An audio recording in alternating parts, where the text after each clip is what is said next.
And we are back with another great episode of Liam Picks Fights. My name is Liam, and I am so glad to be joined today once again by my man at Gordo Gambles, at Gambles Gordo, the man who's been holding it down since the beginning of the Contender series with me. We are 10 episodes deep. Gordo, how you feeling about this week's episode, brother? Man, thank you again for having me on as always, but it feels kind of sad, doesn't it? We've been killing it these 9 weeks in a row. It's at the end of the season. I love doing this on Tuesday. We get some good action, but you know what? We're going to go out with a bang. We got some plays for days, and we're ready to make some money, man. Thanks for having me on. Absolutely, boss. And all I can say for sure is that we're going to have crushed some line movement on some of these plays that I give out on stream today.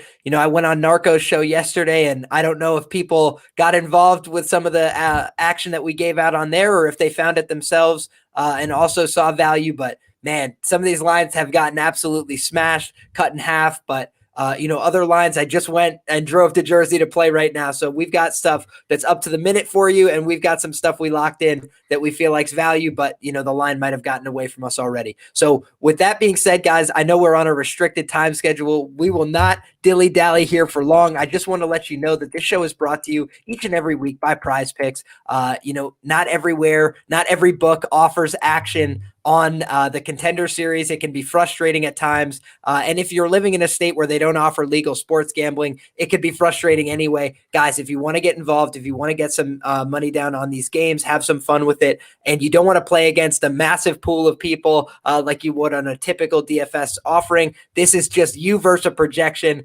That's what Prize Picks has to offer. If you want more information, it's in the description box below. And you could use the promo code Liam for 100% deposit match up to $100. So I've got a couple plays on Prize Picks that I like for today. I will talk about them as we get started here. But first and foremost, guys, we've got a fight in the 125-pound division at flyweight. Zifa Shang from China is taking on Juan Puerta from ATT Atlanta, I want to say that it is. So this should be, a fun scrap flyweight division. Been putting on a bunch of fun fights for these Contender Series cards, in my opinion. So Gordo, we're going to kick this matchup over to you first. How do you feel about it? Is there anything you like from a betting perspective? Well, first things first, we gotta say we got the Chinese fighters back again. They haven't had the best run in the UFC, but we got three of them to see how they do today. And straight out of the gate, I think I'm gonna back the dog here. This is a spot where I'm more so fading his opponent. I'm not a big fan of Puerta, really. But I mean, you look at Chang, he's got 20-fight win streak. He's doing well for himself. He's beaten some actual credible names, which is not something you're really able to say about most of these Chinese prospects. But I mean, a win over Denis Bondar, win over Zalgiz Amagulis. And it's like this got skills, and he's doing pretty good. And I think that he's got a real good chance of winning this fight, in my opinion.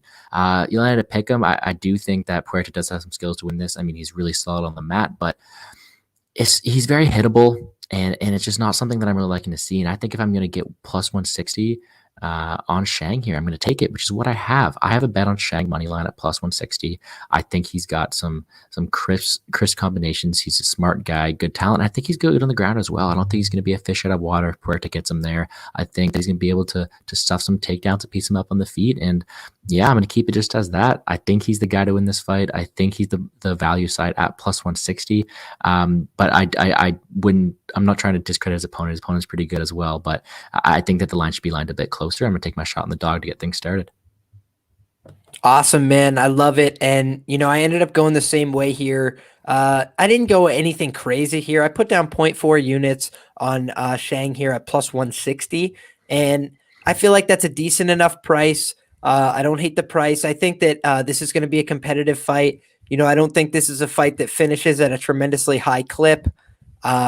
And, I kind of like some of the grappling upside that I see on the Zhang side here. This is a fight there. I didn't do as much tape as I would have wanted on the Puerta side to take a huge investment against him here. But I will just say, I played it at plus 160 at Bet365. That line has already been steamed down to plus 145. So I think the only book still hanging plus 160 is William Hill. If you want to get involved, that's where I would take it. Otherwise, I feel like the line's been mostly corrected. I can see why Puerta could be a minus 125 here. I just think that the minus 200, minus 185 range was a little bit steep. So I got involved there. And, I could see as well the rationale for getting involved on Shang by decision.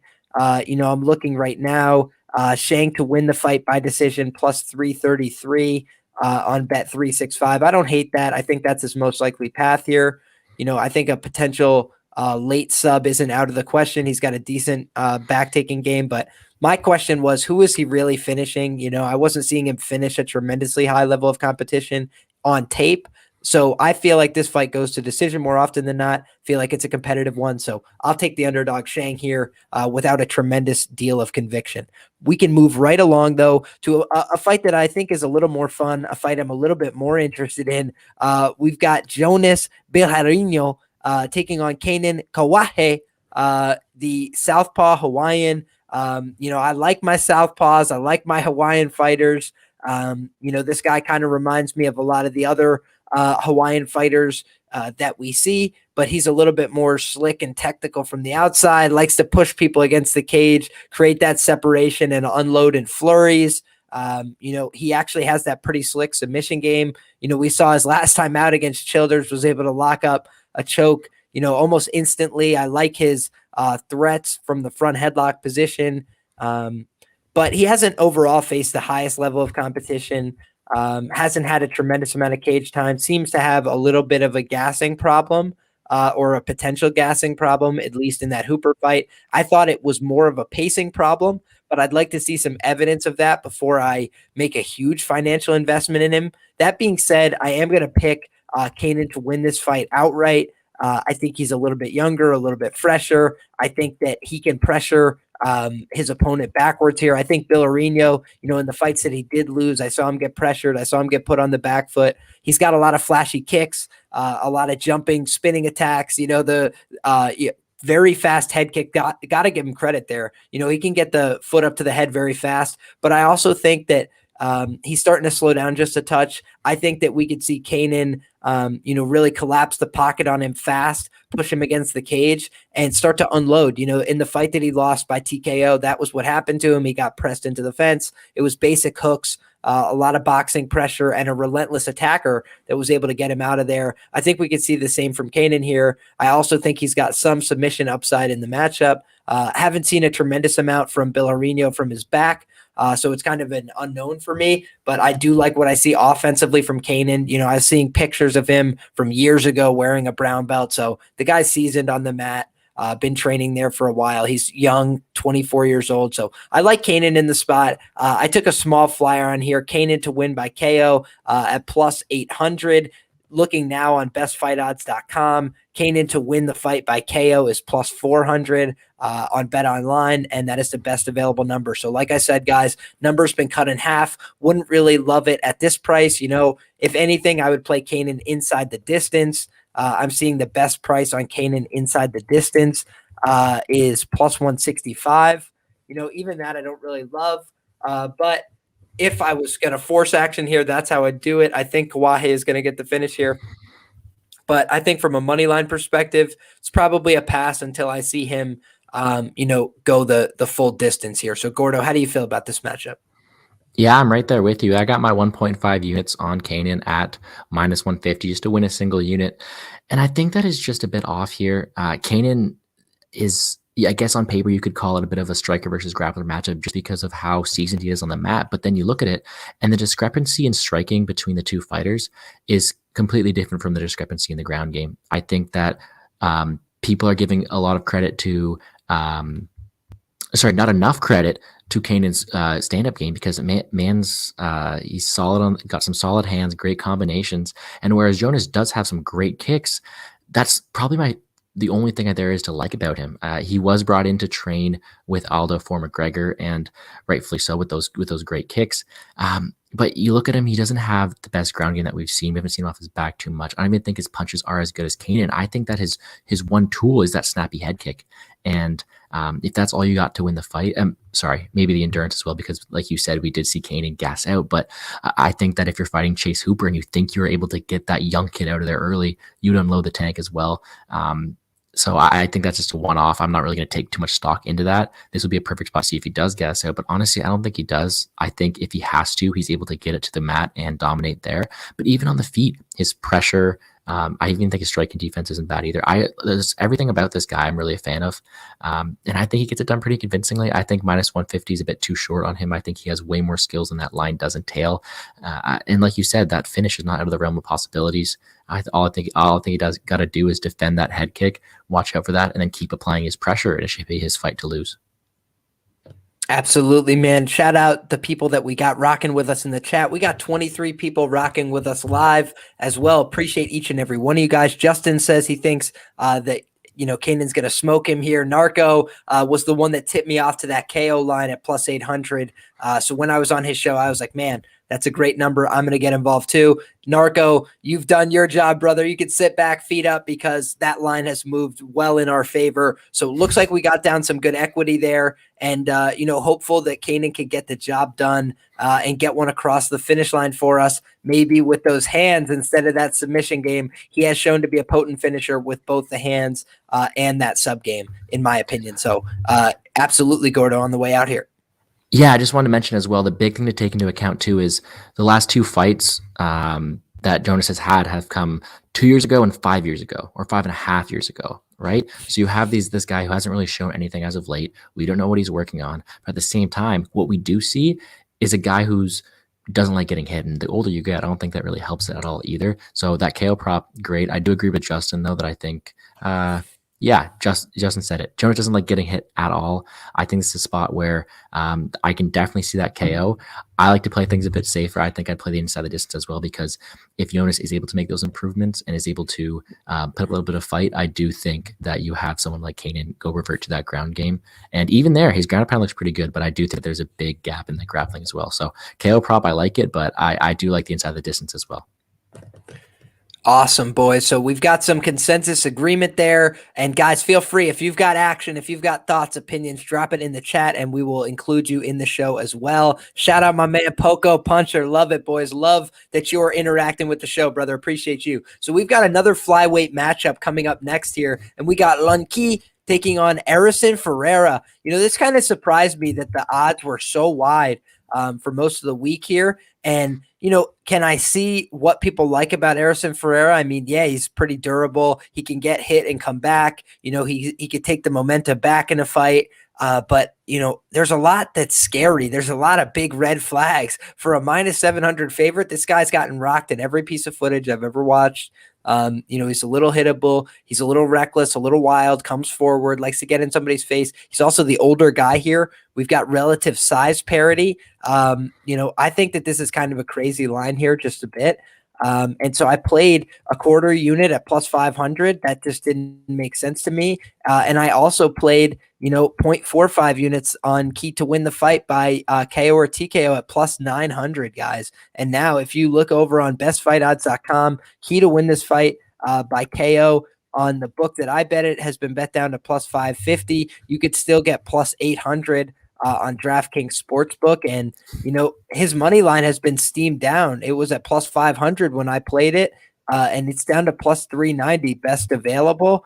The market average now is plus 339. So I think that this is an interesting fight, man, and I'm interested to hear your thoughts on it, Gordo.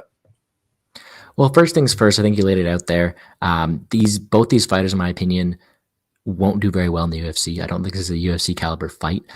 But you got to look at it the way that Ferreira fights, and it's very entertaining. I mean, yes, he gets rocked, but I mean, he puts on a good show. I think that the way you said it, that he's able to recover, not always though. I like the more the point he's able to turn momentum. He does get rocked all the time. I don't like his style.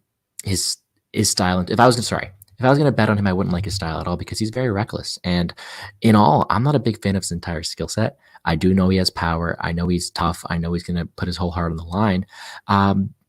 But he's not someone I want to be betting minus 700 on. At the same time, Q isn't that good either. I think he's able to be swept off his feet very, very easily. Both guys like to brawl it out on the feet, but I think that if Ferreira wanted to, he's able to go to the ground very, very easy. What I will say, though, is Q is he's got some pretty fast hands, pretty fast strikes in the feet. if he's able to keep it there, I think it looks a lot closer than minus 700 does in tail. But what I am going to say is I do have a bet on this fight. I'm actually going to take the under. This is a spot where I think that Ferrer goes out in a shield if he does lose. But it's a parlay piece for me. I think that it's Ferrer's going to either go out there, kill or to be killed. And whereas he hasn't really been killed yet, he has been rocked. So if Kiwi is able to capitalize, I also have 0.25 units on him to finish inside the distance at plus 800. Strictly as a fade on Ferrer because I know he goes out there, he gets hit, he gets rocked. But no, I'm on the under here. I think that's probably the most likely outcome of the fight is either probably if Ferrer does get rocked, I think he does take him down and go there. But he's going to start in the feet. He's probably going to make everybody scared who does parlay him. One more thing I got to mention too is, unfortunately, I don't got many of those props in my books up here in Canada, so I'm not able to select the KO prop or the sub prop. But that KO line you have, pretty good. I'm limited to only a few books, is why I say that. But yeah, I think that this is a very sloppy fight, and I'm just going to look for a finish here. Well, I think, honestly, you got the better number, man. Plus 800 inside the distance. I was trying to add that before I left Jersey, and I was getting an error message, so I ended up not being able to get it locked in. The books are lucky this time. But, yeah, man, I was going to add that as well because key to win by knockout, plus 900, to only shorten that by $1 and to get the inside the distance, I think that's an awesome bet. So I think your money's in a good position. And either way, backing the younger guy historically in a striker versus striker type of matchup where, we expect that one guy has been rocked in virtually every piece of, content we've seen, man, that's a real red flag to me. And I'm happy to take the big underdog in that spot every time. But maybe the most, you got something here. Oh no, just gonna specify real quick. Yes, that but still available. I am on Bet365. That's where I did lock that in. Thank you, Narco. And the big thing I want to mention too is that is a pretty big bet for me. Usually I like to scale it down for Dana White Contender Series, but I do have 3 units on that as a parlay piece with something we'll talk about later. So I'm pretty confident in this here. I think this fight ends a lot of the time, and I'm hoping for a good, entertaining fight to close things out in week 10. Awesome, man. Awesome. Me too. So we will see next up. A very fun fight, in my opinion, at 170 pounds. Justin Burlinson, one of the biggest prospects on this card, in my opinion, and Johan Lianesi, CFFC product, I would say has been overperforming relative to some expectations. And this guy's definitely got some knockout power, seems to overthrow a little bit, seems to be a little wild and reckless like some of the guys we've talked about. But, when he is landing, he's damaging guys. He's backing them up. But what really impressed me about Burlinson is the guy does damage in every position. He has definitely dropped some absolute, like bloody messes of people on the ground, even, throwing from that position where you're like sitting on somebody's back and most guys can't get off effective ground and pound. He absolutely ripped some guy's face apart. I think that it's kind of crazy, man. This guy Burlinson has a lot of skills in every position. He's got a lot of experience for somebody his age, and he looks like he's going to, pick up some groceries before he's in these cage fights, man. You look at the look on his face, and he's like completely composed, looks like he just woke up from a nap, and then he goes right to work. And he stays composed in bad positions. I saw him got taken down in his most recent fight, and he was able to work his way back up. His pressure cooks people. I think that's going to be the difference in this fight. I think that Lianesi, if he's got space to work, is going to be really dangerous. But I think that if you can crowd him and put a lot of pressure on him early, he has definitely shown some signs of wear, some big breathing, some things that scared me. So I'm going to go ahead and play Burlinson here inside the distance at plus 105, and this line has been crushed to minus 130, minus 140 across most of the market. But I got that in early. And I also have the fight does not go to decision at minus 190. I feel like these guys are going to come out and go to war. My concern about Burlinson is sometimes he hangs that chin a little bit high in the air here. And I think that overall, Burlinson seems like a guy who you're going to have to knock him out to beat him, man. He really seems like a gamer, and I liked everything I saw from him on tape. So I'm going to pick Burlinson to win the fight. I'm going to pick him to win the fight inside the distance. I think he's probably going to find a KO in the spot, but I also don't put it past him to find a submission here if he is able to gas out his opponent and find one down the stretch. So I like Burlinson in the second or third round here to find a finish. Hey, I like the breakdown. I like the way you look at it. And to be honest, this is one I've really struggled with because you look at the skill sets, and Burlinson is he's tight, he's technical. I think he's a very, very good prospect. I think he's got a lot of skills. Then you got a guy in Johan who's not going to say the opposite, but he's very wild, and he goes out there. But what I do like about Johan is he's been able to prove a lot of people wrong. He's been doubted in a lot of fights, and he goes out there and he's able to execute a somewhat decent game plan to the point where he's still undefeated. So this is a spot where I do think Burlinson's the side here. I do like you getting in there early in that finish line because I do think that Burlinson has the skills to get it done. I just couldn't get there myself. I know that Johan probably doesn't have as good of a skill set, but I do think that he's a dog and he fights and he proves people wrong. So instead, I played it a bit safe. I know. For the record, I wanted to bet every single fight just because it's the last one of the week, last one of the year. But this is the fight I'm the least confident in. But I am going to take the under 2.5 rounds. That was my pick, just because I do think that Burlinson wins this one inside the distance. But on the off chance that my Canadian boy Johan decides that he wants to go out there and prove some more people wrong, I want to be covered on that end too. But I'm completely with you. I think Burlinson wins this one. You know, my tricky thing here is that I'm looking for my man Ghost Gardner. He says PrizePicks came through with the bonus. Shout out Ghost Gardner. Appreciate you checking it out. And he says, now what are we using the bonus on? And so I clicked over to PrizePicks. I'm looking at this fight in particular. And, you know, Burlinson 43.5 significant strikes. I think he's going to go over that number. But what concerns me here is I think he could definitely knock him out, early and fail to cover that. And so, you know, if I had to make a pick on this fight, I would probably consider Burlinson over 105.5 on the fantasy score. But again, the concern there is that Burlinson might not get it done in the first round. He might have to wait and take over the fight late. I think it's very possible he finishes early, but I also think it's not outside the realm that he finishes this fight a little bit later on. So maybe we look at a different matchup here, Ghost Gardner, but appreciate you checking out what PrizePicks has to offer. So next up, we've got, you know, a really fun fight in the main event here. Achilles Esther Madura, getting a lot of love, getting a lot of respect here, minus 600, minus 800 across the board here. Really big favorite. And, I could see why in some ways, he's got some skills, he's got some power, seems to have a decent ground game, trains with pretty good, credible UFC level guys in Canada.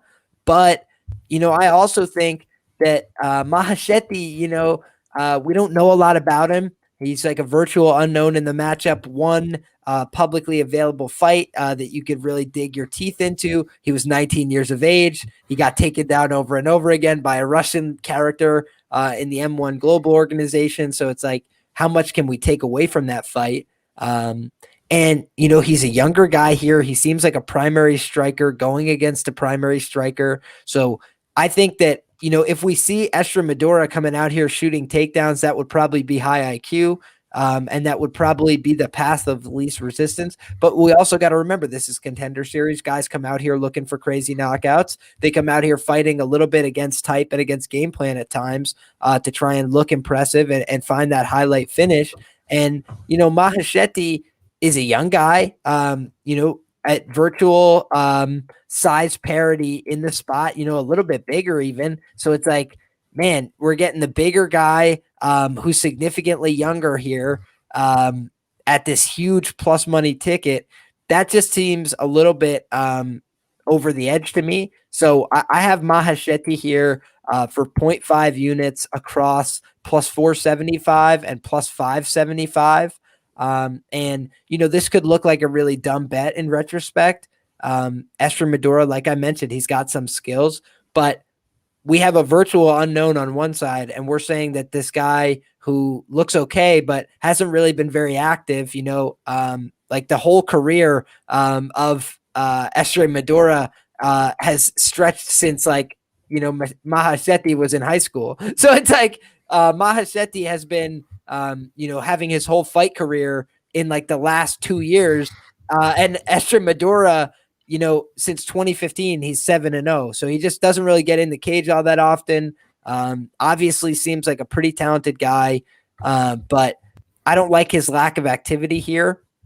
And that would make it a little hard for me to back him, especially at this significant chalk price. So, I think my man Tajik picked Mahesheti decision at like a big plus money ticket. And, I think I'm ultimately going to side with Mahesheti here. And I think that the sneakiest look would be him to finish the fight by KO. If they get into some of these pocket exchanges, because he's young, he might have the recoverability. Whereas Esther Madura, I'm not sure what we're going to see from him if he gets hit here. He does a lot of the advancing, a lot of the hitting. And so I'd be interested to see what it looks like when he's taken some back. But, ultimately I got to side Esther Madura here and probably to find a finish. But, I will just credit the toughness and the heart and the resiliency when we saw Mahesheti in a really tough fight where he was getting just ragdolled from start to finish. He never quit on himself. He never gave up, never stopped trying to get back up in the fight, and even was looking for the head kicks and everything down the stretch. So I think a stray head kick isn't out of the possibilities here, but I'm ultimately going to lean towards Esther Madura. How do you feel about this one, Gordo? Oh, nothing like you do, it seems. I do respect the play, but I'm all over my Canadian fella here. I think he does have the skills to pay the bills. He looks to be really talented. I do see why you're worried about his inactivity, and rightfully so, but I do think that he's a better fighter here in a lot of reasons. However, yes, minus 900 is wide. That's what I got in my book. Let's see what it is. Minus 700, minus 550. Yes, very, very wide, especially on Dana White Contender Series. But it's one of these spots where I do think Achilles is the better fighter everywhere. If he has to, I think he can dominate in the ground. Where we don't see Mahesheti has that many fights, we do see his level of competition. We see him fighting in WLF. We see him when he does fight, usually have his hands really, really low and eat a lot of shots. So I think Esther Madura has a ton of power. There's a lot behind it. I think he's well-rounded, and I really like his skills here. And he's going to be that second parlay piece. I got him at minus 600 with that fight doesn't go to decision in the Ferreira fight. Those are my two favorite spots on the card. I just think that Achilles is better everywhere. Sure, you give the youth advantage to Mahesheti, but I think that's all he's really got here. I do respect your stab on it. I do respect your take on it. I just think that Achilles is going to have a field day out there, and I think it's a fight really to showcase him, and I think he goes out there and proves everybody why. Awesome. And we've got my man Chance says, if you guys have 5 dimes, Esther Madura points handicap minus 3.5 at minus 370 is probably unreal value in hindsight. Hey, fair enough. So difference of opinion there. I think that this should be interesting overall.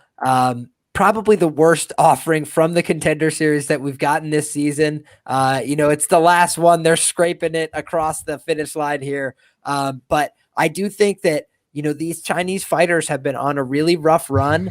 And I think that it's not outside the realm that we see a couple of them find a win here by the end of the season.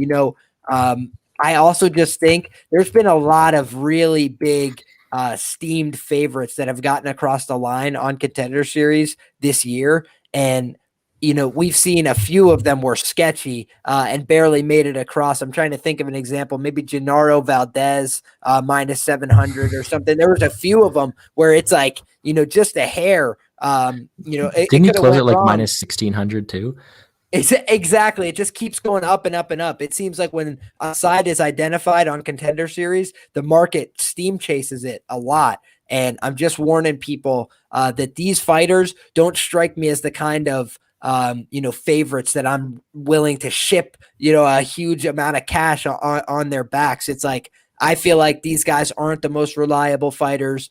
So I'm looking at small underdog shots here. I'm looking at some of those wider prop lines to try and extract value on this last edition of Contender Series. And then, my most confident play, guys, was Burlinson inside the distance. A lot of people are on Burlinson KO here, which makes a ton of sense to me. But the reason I went with the inside the distance line is because I respect his sub game. And I respect his willingness to pound somebody until they give the back and then sink in that rear naked choke. So I think either one of those is a live possibility, but I think that, Burlinson is probably my most confident pick on the card, probably my favorite overall fighter on this card. And, if I had to predict who's going to get the contracts, my two favorites to get a contract tonight are Justin Burlinson and Kanan Kawahi. But I'm going to kick it to my man Gordo, and we'll see. Who do you got? Who do you like to get a contract tonight on the Dana White's Contender Series, brother?